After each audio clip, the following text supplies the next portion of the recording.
Shalom, vous, où que vous vous trouvez ce soir, en tout cas, soyez les bienvenus, bienvenue à votre émission, l'émission Dis-moi Pasteur. Donc, je suis très heureuse de vous retrouver encore une fois ce soir pour qu'ensemble nous puissions vraiment être édifiés autour de cette question-là qui a été envoyée, qui a été adressée à notre pasteur. Alors, la personne nous dit ceci, pouvez-vous m'aider à sortir de la dépression?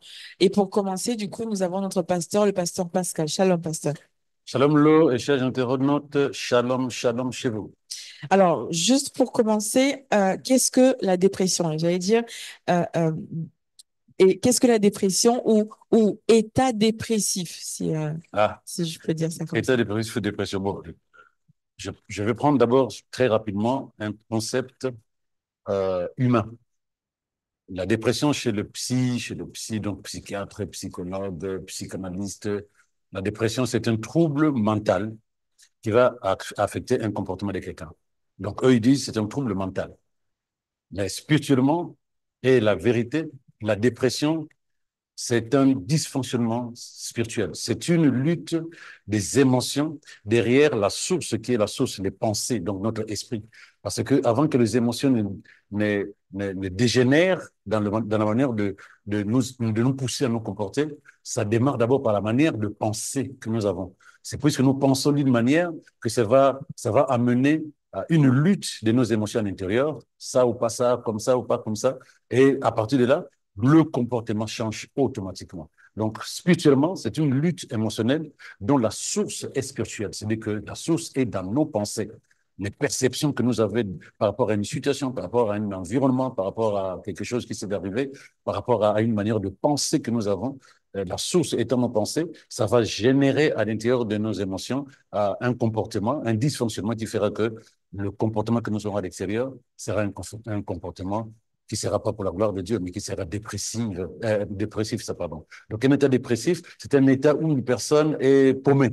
C'est-à-dire que cette personne est vaincue par les émotions qui ont pris racine derrière de perceptions qui ne sont pas forcément des bonnes perceptions, et les émotions vont commencer à réagir, vont commencer à réagir. De là, il est dans un état dépressif. Voilà ce que je peux dire par rapport à ça. D'accord. Et comment reconnaître une personne, par exemple, qui est en dépression? Donc, vous avez dit, Mmh. vous avez bien fait la distinction entre la dépression et état dépressif. Tout à fait. Donc, voilà, quels sont les signes comme ça qu'on pourrait... Bon, il y a plusieurs signes par rapport à l'attitude intérieure de la personne, le caractère intérieur de la personne. Donc, mais la plupart des personnes qui commencent à piquer du nez vers la dépression, il y a une tristesse qui vient de nulle part. Donc, la personne se sent triste, la personne a du mal à se concentrer sur quelque chose d'important. Tu lui dis, écoute, c'est toi qui vas faire ceci. Oui, mais la personne n'est pas là. Les pensées sont ailleurs. Parce qu'en fait, je disais tout à l'heure que la lutte émotionnelle, c'est-à-dire que les émotions toxiques ou les émotions de dépression prennent place, dominent, ce qui fait que lorsqu'il veut se concentrer sur quelque chose pour prendre un peu l'autorité sur lui-même, il n'a plus le moyen, il n'a plus la force, il n'a plus l'énergie, il n'a plus l'autorité. Donc, il y a un problème il y a une difficulté de concentration sur quelque chose d'important, que ce soit au travail, les études, la personne n'a qu'une seule chose à faire, j'ai envie de dormir. Il va dormir, mais il n'a même pas sommeil. Parce que parmi les troubles des dépressions ou les symptômes, c'est que c'est des personnes qui ne savent plus dormir. Ils ont des insomnies. Il manque d'appétit. Il y a un sentiment comme si ils ont fait quelque chose de mauvais, donc un sentiment de culpabilité qui vient de nulle part. Ils se disent, ça c'est ma faute, ça c'est à cause de moi. En fait, c'est vraiment un désordre émotionnel à l'intérieur. Qu'est-ce que je vais encore dire? Ben, il y a certains qui sont même très loin, qui ont envie de se suicider, parce que du moment qu'ils voient que leur vie est tohu un désordre, c'est comme si le monde entier était contre eux, c'est comme si tout ce qu'ils font, rien ne fonctionne. Ils n'ont qu'une seule envie, un seul désir, pardon, une seule envie, c'est arrêter de vivre. Ils ont envie de mourir, ils n'ont plus d'appétit, ils sont fatigués. Et chaque fois que tu lui dis, viens, non, je vais me reposer. En fait, ils n'ont envie de rien. Et même quand ils veulent dormir, ils n'ont pas sommeil. Donc, c'est plusieurs paramètres. Quand la personne comprend cela, elle va se dire, non, ça, c'est pas normal. C'est que je suis en train de descendre euh, dans la dépression là. C'est pourquoi je disais, c'est vraiment spirituel, parce que ça part de nos pensées et de nos perceptions intérieures. D'accord. Est-ce que, parce que là, je vous entends dire, donc du coup, perte de concentration. perte de Est-ce concentration. que inéluctablement, donc Ouais. toutes les personnes qui n'ont pas cette concentration-là Mm. sont en pleine dépression? Est-ce qu'on peut le dire comme ça? Le mot dépression, dépression, il y a une pression et dépression, c'est comme si un pneu qui n'a plus d'air. C'est ça la dépression, c'est-à-dire que je n'ai plus d'énergie intérieure. Personne ne peut se dire je suis déprimé, mais j'ai plein d'énergie. À ce moment-là, il n'est pas en dépression. Mais la dépression, c'est ça, c'est comme un pneu qui n'a plus d'air. Donc c'est paumé là et quand ça roule, ça ne peut pas rouler normalement. Celui qui fonctionne dans la dépression ne peut pas avoir de l'énergie à l'intérieur de lui et dire je suis déprimé. Ce n'est pas de la dépression à ce moment-là. C'est plutôt, il perd tout. Je disais tout à l'heure qu'il y a la perte de la joie, tristesse, difficulté de concentration, manque de concentration, sentiment de culpabilité. Il perd la joie de vivre. Il n'a plus d'espérance vis-à-vis de l'avenir. C'est des choses où en fait, il ne possède plus rien pour vivre une vie épanouie. Il a tout en fait, c'est comme si tout lui manquait à ce moment-là. L'énergie qui va l'amener à ne plus être concentré, c'est tout. Voilà. Est-ce que vous pouvez nous citer là comme ça quelques signes avant-coureurs de la dépression? Donc vraiment pour éclaircir les choses, pour de toute façon aider tous ceux qui nous regardent et Ouais. moi, je veux dire, quels sont les signes avant-coureurs, donc les symptômes vraiment clairement cités en fait de la dépression? D'accord. En fait, là, je vais descendre sur la parole de Dieu. Je vais descendre sur la parole de Dieu. Il y a Jonas 4, verset 3. Jonas, il vient de sortir de, du ventre de la bête qu'il a préservée quand il est tombé dans l'eau. Il dit ceci, maintenant, Éternel, prends-moi donc la vie, car la mort m'est préférable à la vie. Ça, c'est un langage de quelqu'un qui est déprimé. Il dit, prends-moi donc la vie, car la mort m'est préférable à la vie. Ce n'est pas quand il était dans le ventre du poisson, mais c'est après. On se pose la question à quel moment les gens peuvent être déprimés, comment tu peux sentir que là, ce sont des symptômes ou des signes, comme tu dis, des signes avant-coureurs de la dépression. Mais la personne la plus intéressante dans la Bible qui m'aide souvent quand je dois enseigner ou exhorter quelqu'un qui est dans la dépression, c'est Élie. Élie a fait des grandes choses. Nous connaissons Élie qui a appelé le feu de Dieu pour brûler l'offrande. Élie qui a détruit les autels de Baal et les prophètes de Baal. Bref, c'est quelqu'un de puissant devant le monde parce que Dieu l'a utilisé puissamment.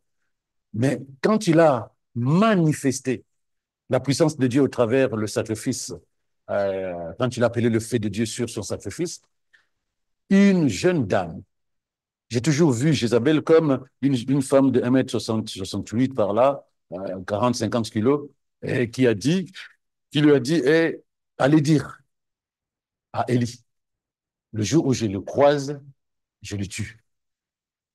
Il a fait tuer 450 prophètes de Monsieur Gaillard. Ça ne lui a pas fait peur. Mais dès que Jézabel a parlé, l'étincelle s'est allumée en lui et il est parti se cacher. Les signes avant-coureurs, parce que c'est caché, c'est parmi les signes qui montrent que quelqu'un est en train d'entrer dans la dépression. Je vais expliquer. Je vais expliquer. N'oublie pas que Élie venait de passer un temps de combat spirituel, physiquement et spirituellement, pour appeler le feu de Dieu. C'est spirituel.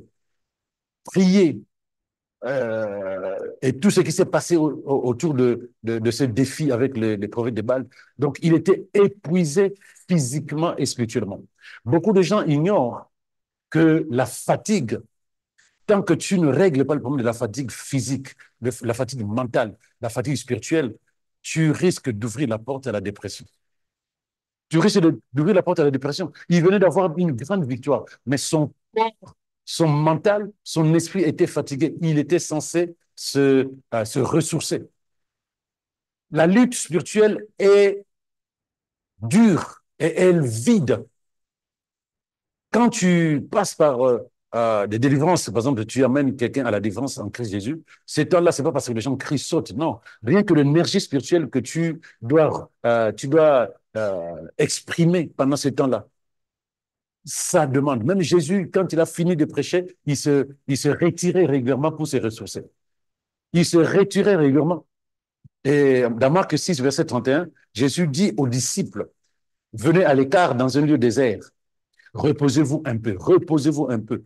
Car il y avait beaucoup d'allants et venants et ils n'avaient même pas eu le temps de manger. Donc, les disciples étaient fatigués physiquement, ils étaient fatigués mentalement, donc naturellement, ils ne pouvaient qu'être fatigués spirituellement. Jésus leur dit, mettez-vous à l'écart, venez, reposez-vous.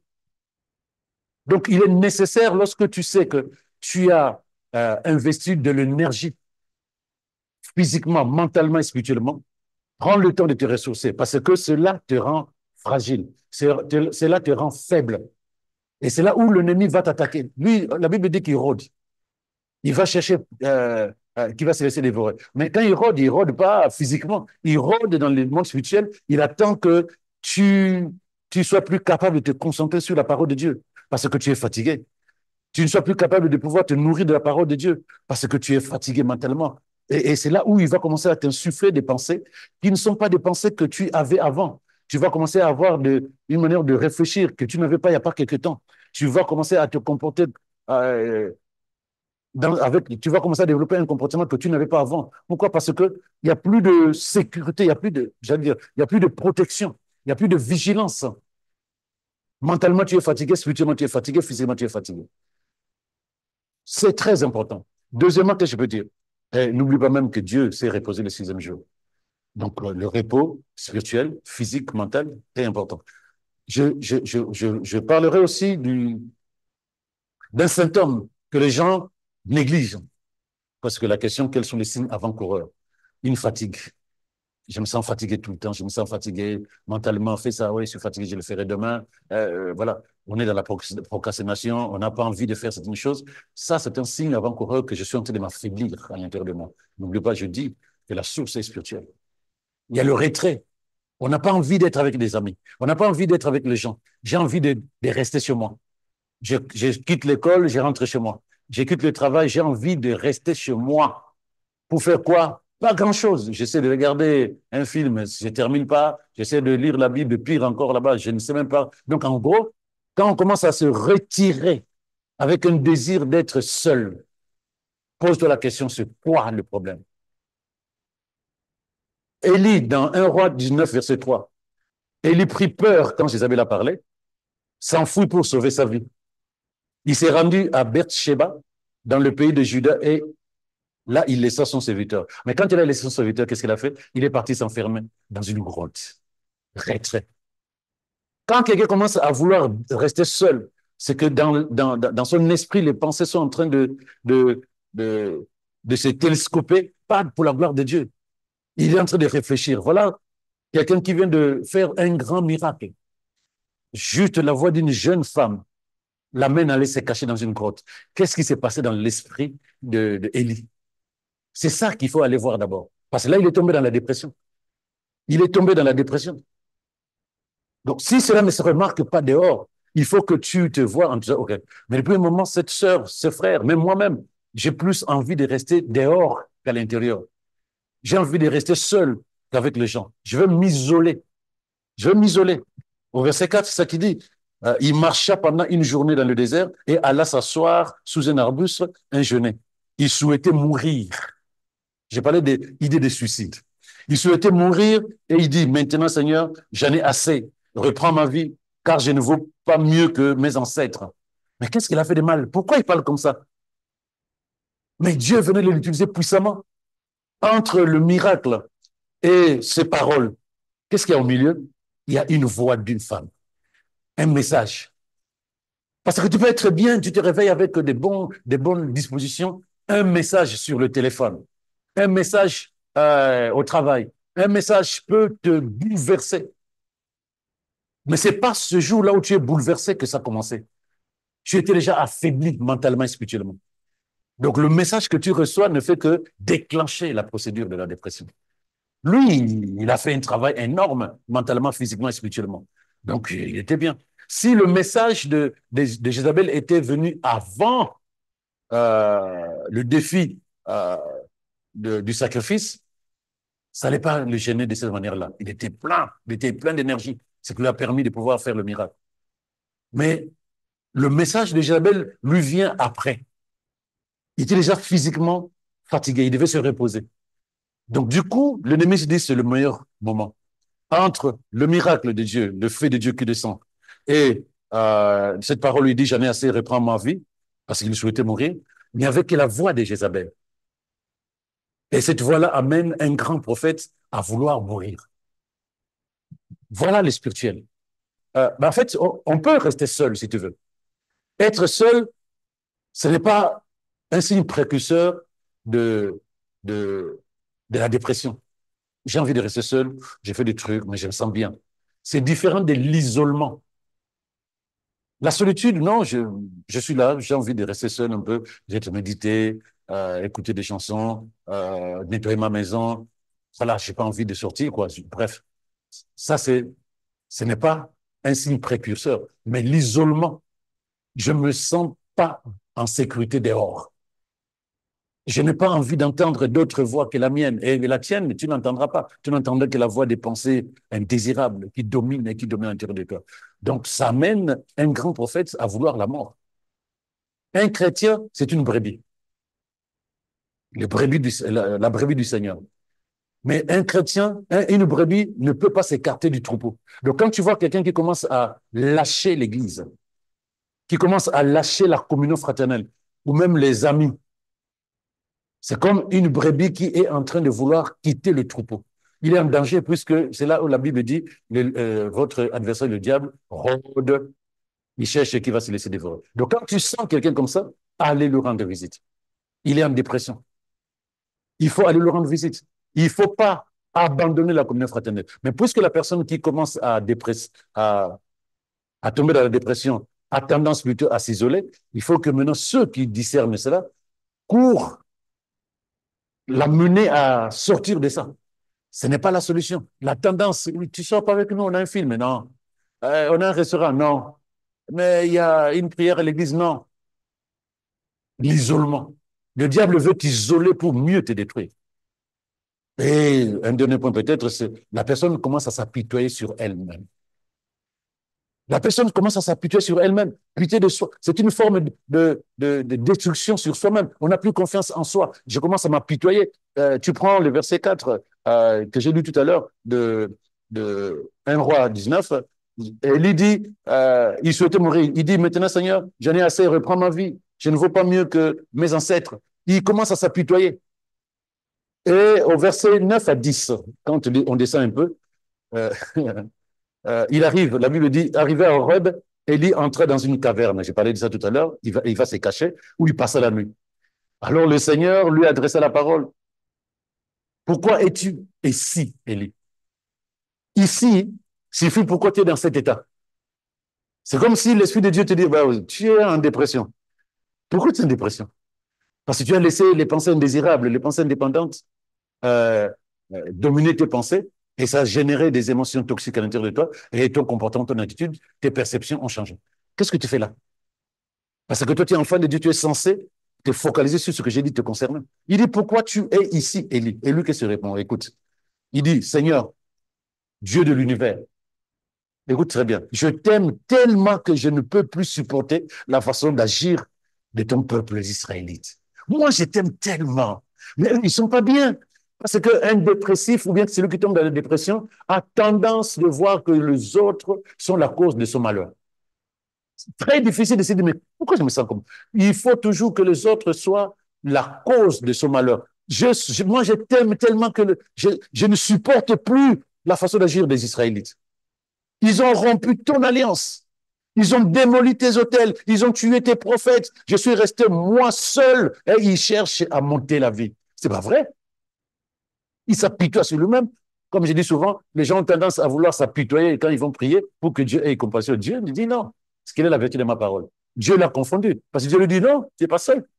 Non seulement il y a au moins 7000 hommes qui n'avaient point fléchi les genoux devant Baal. Donc là, mais il y a aussi, je me suis gardé 70 prophètes. Donc Dieu nous dit, tu n'es pas seul. Ça, c'est ta manière de penser, de parler pour que tu dises, voilà comment je suis le plus malheureux du monde. Tu comprends l'état dans lequel je suis. Non.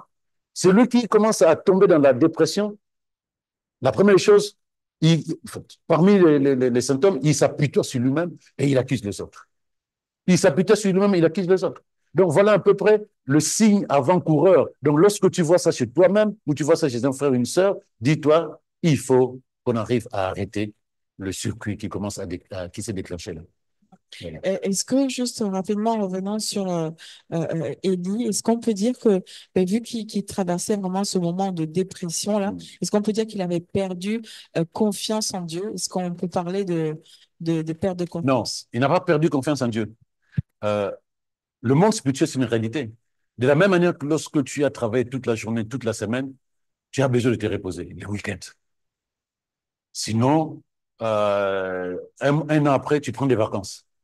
Maintenant, tu inverses ça dans le monde spirituel. Dans le monde spirituel, nous avons besoin aussi, pas de nous reposer, de ne plus lire la Bible, de ne plus marcher, de ne plus prier. C'est pas ça le repos. Non. Nous avons deux choses dans le monde spirituel. Si je dis deux choses, il y a les actions que nous posons pour exprimer la puissance de Dieu et les actions que nous posons pour nous nourrir et d'être requinqués spirituellement. Donc, tant que tu ne poses pas les actions pour te requinquer, tu ne fais que sortir. De que tu es à l'église, tu pries pour le frère, tu pries pour la sœur, parce que c'est le mercredi, c'est le temps de prier pour les malades, c'est le temps de prier pour la délivrance. Donc, tu pries, mais les gens ignorent que tu es en train de faire sortir de l'énergie spirituelle. Tu as besoin de te ressourcer. J'ai parlé de Jésus tout à l'heure. Ce n'est pas parce que tu as perdu foi, c'est parce que tu t'es affaibli. Or, quand on s'affaiblit dans le monde spirituel, tu deviens comme un animal qui est blessé. Même des petits lionceaux sont capables de venir te manger. Donc, il faut comprendre le monde spirituel. Ou sinon, qu'est-ce qu'il faut faire puisqu'on n'a pas de repos? Parce que la guerre est spirituelle, le diable est toujours là en train de rôder. Tu, tu donnes, tu agis, tu récupères. Tu agis, c'est ce qu'on appelle prier par l'esprit. C'est-à-dire que j'agis, j'opère dans le ministère, délivrance, prière pour le malade, intercession. Mais au même moment, je prends aussi le temps de prier en esprit pour fortifier mon homme intérieur, pour fortifier mon esprit. À ce moment-là, je ne vais pas me trouver affaibli. Je vais me retrouver affaibli. Voilà pourquoi, dans des prières aussi dynamiques que la prière de délivrance, la prière pour la guérison ou simplement l'intercession, il faut avoir des moments où tu pries en esprit, tu pries en langue, et un moment où tu rends ministère. À ce moment-là, tu rends ministère, tu es en train de perdre de l'énergie, tu es en train de perdre de la force, si tu veux. Pendant ce temps-là, quand tu pries en esprit, tu es en train de te revigorer. Et tu ne seras pas comme Pierre, comme Élie, où à un moment comme ça, tu es paumé. Et juste la voix d'une personne, un simple message, une simple parole d'un frère ou d'une sœur, ça t'amène dans cet état. Les gens diront, mais attends, mais on ne comprend pas, la sœur. Mais non, vous ne comprenez pas parce que ça, ce n'est que le déclencheur. Pendant longtemps, et s'était affaibli, que ce message-là, elle n'a pas eu le temps de se protéger, de se préserver. Ça dégénère, c'est tout. Ouais. Donc là, vous parlez en fait de dépression, mais vous faites bien comprendre que celui qui arrive à se reposer, en Mhm. tout cas, du coup, peut éviter la dépression, si j'ai bien compris. Celui qui arrive à se reposer, physiquement, on peut le faire. Bon. Mais spirituellement, j'ai bien précisé qu'on n'a pas de repos spirituel. Justement, donc du coup, spirituellement parlant, comment est-ce on peut qualifier la dépression? Comment est-ce qu'on peut définir la dépression? Est-ce qu'il s'agit d'attaque spirituelle? Est-ce qu'il s'agit de manque de veille spirituelle? Comment est-ce qu'on peut la Ah définir? ouais. Je disais tout à l'heure, un animal blessé peut être mangé même par des petits lionceaux. La veille spirituelle, il n'a plus le temps. N'oublie pas que lorsqu'on on commence à tomber dans la dépression, on n'est plus concentré, c'est-à-dire on n'est plus vigilant. Or, 1 Pierre 5:8 nous dit que nous devons rester vigilants parce que le diable, lui, il attend le moment favorable. Il a fait pour Jésus. Il a dit, il attendait pour le moment favorable pour quand il a été vaincu par Jésus. La Bible dit qu'il est parti attendant le moment favorable. Le moment favorable, c'est quand il te voit que le soir, tu aimes dormir en rendant grâce à Dieu, en remettant ta nuit et ta vie entre les mains de Dieu. Mais tu es tellement fatigué mentalement, il y avait tellement de choses au travail que tu te dis, Seigneur, merci pour la vie. Amen. Boum. Mais là, tu n'es pas à même de pouvoir interdire Satan et les mondes des ténèbres de venir faire n'importe quoi dans ta vie parce que tu n'as pas barricadé ta vie, tu n'as pas bloqué ta vie. Pourquoi? Parce que la fatigue mentale, la fatigue physique a impacté ta culture spirituelle. On ne parle pas de quelqu'un qui n'a pas la foi. On parle de quelqu'un qui n'a plus l'énergie de pouvoir faire ce qu'il faut faire pour vivre et maintenir la vie de Dieu, maintenir la flamme, si tu veux. Les vierges insensées, là, elles avaient une lampe, elles avaient la volonté d'aller attendre leur fiancé, elles avaient une lampe, elles étaient prêtes, sauf que elles n'ont pas été vigilantes en disant, la partie d'huile que nous avons là, c'est pas suffisant, prenons des réserves. Lorsqu'on est dans un état de fatigue mentale, de fatigue spirituelle, de fatigue physique, on n'est plus prudent. Donc, tu disais, est-ce que c'est un problème de manque de foi ou manque de veille? Oui, je dirais peut-être que c'est un problème de veille. Donc, quand je sens ça, je conseille toujours aux gens, prends le temps de prier en langue. Du moment que ton esprit est paumé, fatigué, prends le temps de prier en langue. Ça va requinquer ton homme intérieur, ton esprit, et à partir de là, lorsque tu vas retrouver de l'énergie, c'est comme si tu allais à la station de service pour récupérer de l'essence, et quand tu vas récupérer de l'énergie, tu es capable à ce moment-là de prier, de remettre ta vie entre les mains du Seigneur et d'envoyer peut-être les esprits démoniaques, de déclarer la vérité de la parole de Dieu dans ta vie. C'est ça qui manque souvent quand on est fatigué. On estime que le monde spirituel dira, Yako, tu peux dormir. Ou bien, voilà, tu te réveilles parce que tu es pressé. On estime que le monde spirituel comprend. Non. Nous devons apprendre à prier. Par exemple, tu te réveilles à 8 heures, tu es en retard au travail, tu te dis, purée, j'ai pas eu le temps de méditer, de prier, de remettre ma journée entre les mains de Dieu. Et tu prends, tu te dis, OK, je le ferai à 10 heures, 11 heures. Mais entre 8 heures et 10 heures, quelque chose de mauvais peut t'arriver. Mais pendant 8 heures et 10 heures, puisque intellectuellement, mentalement, pardon, je n'ai pas l'énergie, mais au moins je sais que je vais prier en langue. Donc, je prends le temps, je sors en courant pour chercher mon bus, ben, je prie en langue. Je prie en langue et avant 10 heures, j'aurai l'énergie pour maintenant consacrer ma journée. Voilà ce que je peux dire là-dessus. D'accord, merci pasteur. Euh, donc vous avez fait comprendre que du coup il existe un moyen, donc une solution, en tout cas de veiller par rapport à toutes ces pensées-là qui Quand peuvent on sent qu'on commence à tomber dans la aller dépression, dans la il faut se réveiller dépression. très rapidement. Voilà, en parlant du coup par l'esprit. Donc là Tout c'est à fait. vraiment une solution en fait Tout à qui fait. nous est annoncée. Mm. Est-ce qu'il y a possibilité en tant que chrétien Mhm. d'aller consulter des psychologues, par exemple, sachant qu'ils ont fait des études en fait pour aider en fait voilà j'allais dire le maximum de personnes, ils ont fait des études.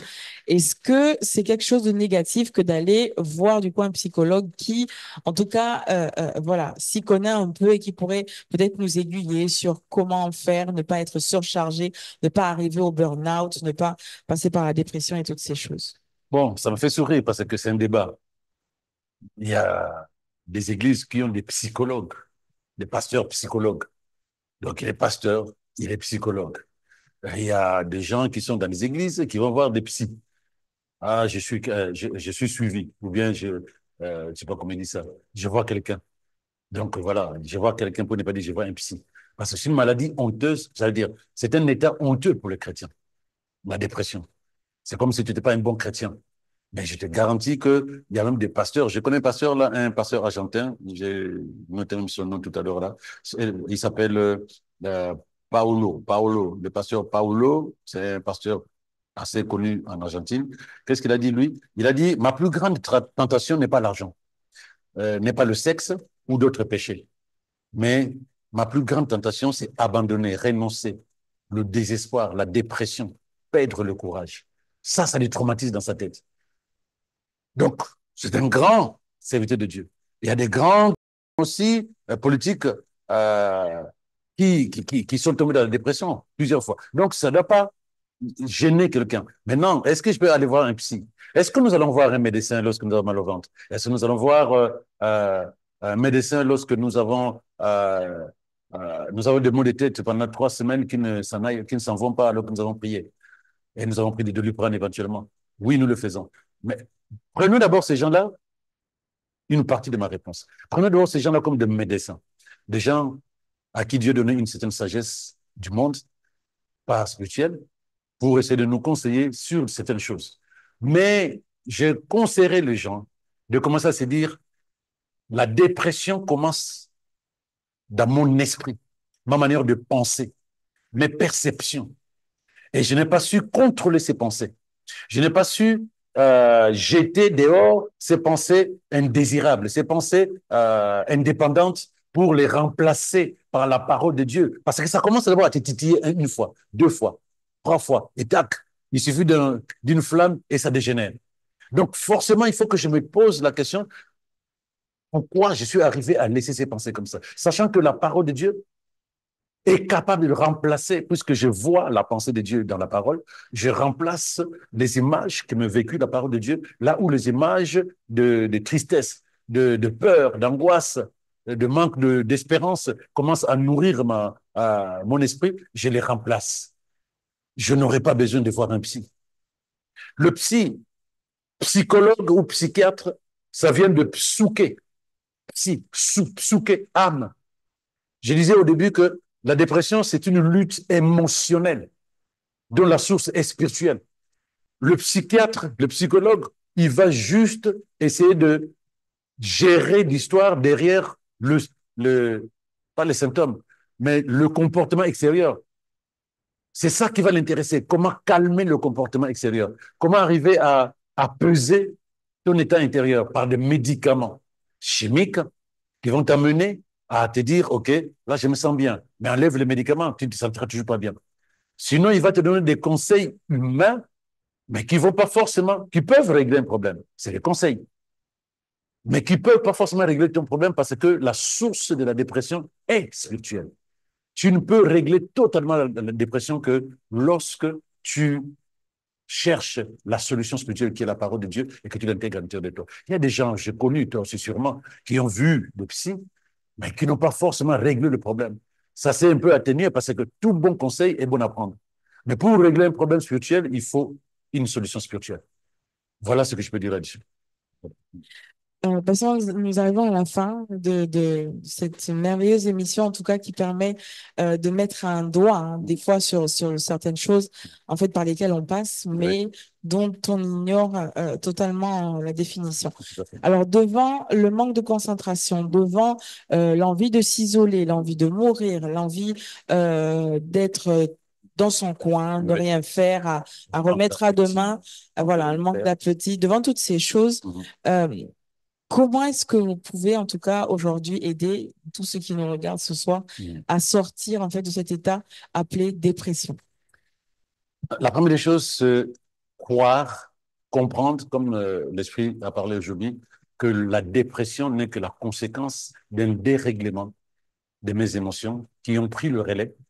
Mais les émotions ne prennent pas le pouvoir dans notre vie si ce n'est pas à partir de nos pensées d'abord. Donc, nous commençons par penser.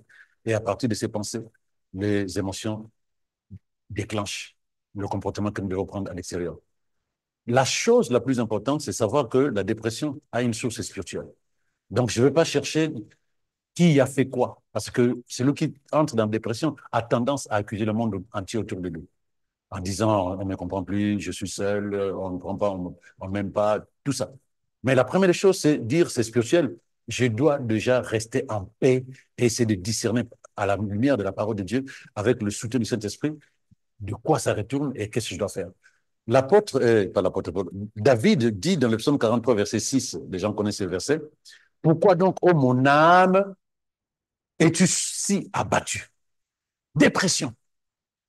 Pourquoi te replier sur toi-même? Isolement. Pourquoi gémis-tu? Apitoiement sur soi. Tout est là. Mets ton espoir en Dieu.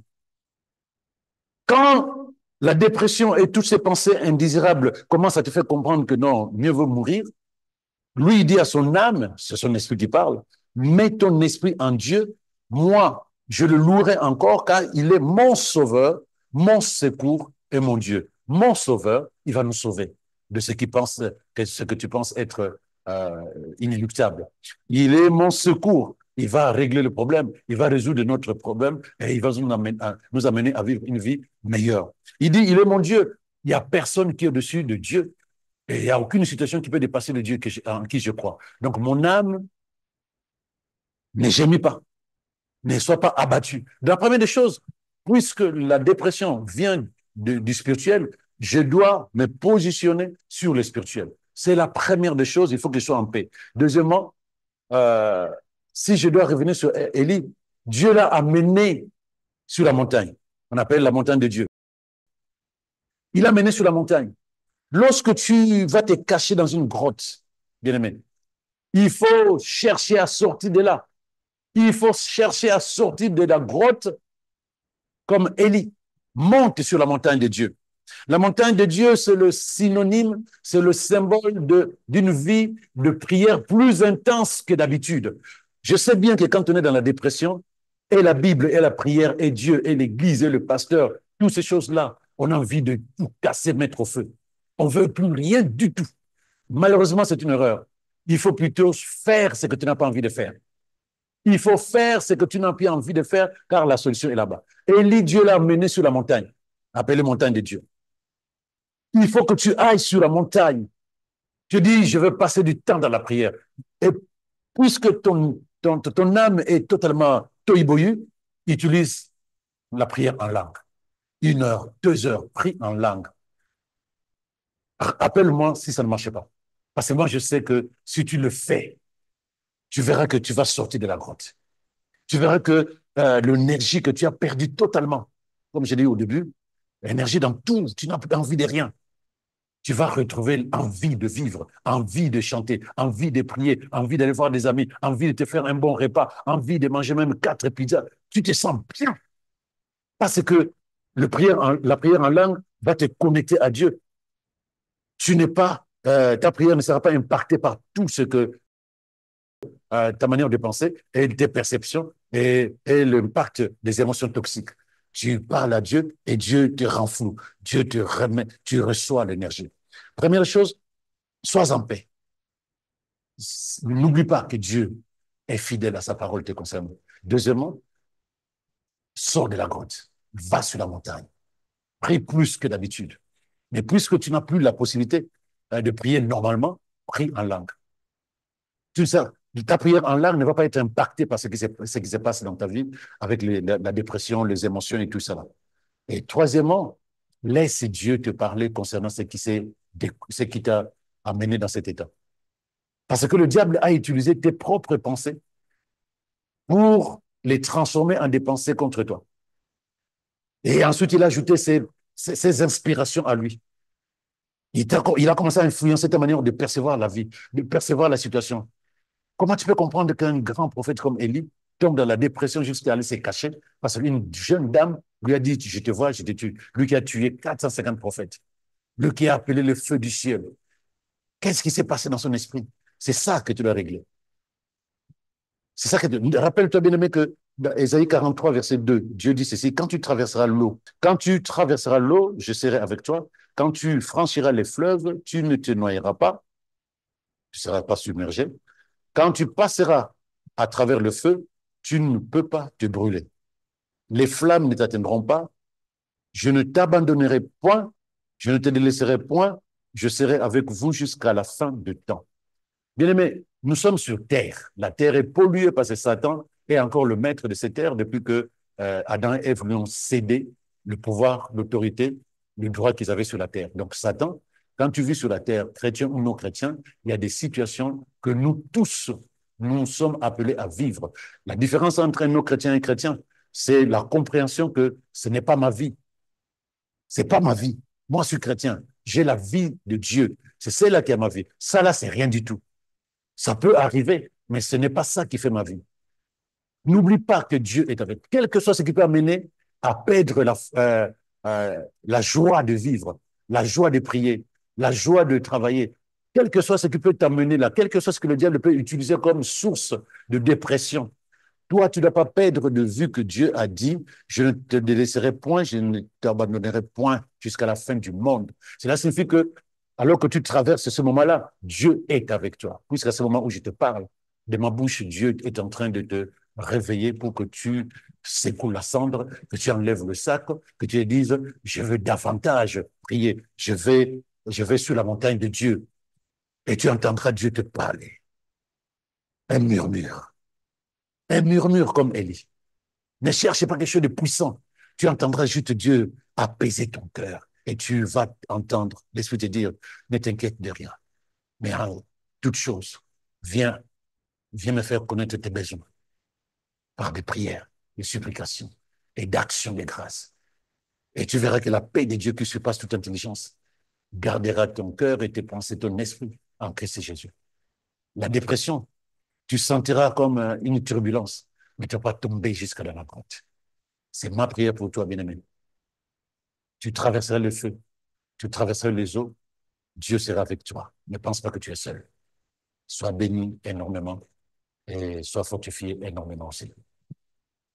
Amen, amen, amen. J'espère que derrière tout ce qui a été dit ce soir, derrière toutes les réponses que le pasteur a pu apporter, vous avez véritablement pu trouver, en tout cas, une seule chose, une seule parole sur laquelle vraiment vous appuyez afin de pouvoir sortir de cette situation si jamais vous êtes concerné par tout ce qui a été dit. Je vous remercie, pasteur, pour tout ce que vous nous avez apporté comme élément de réponse. Amen.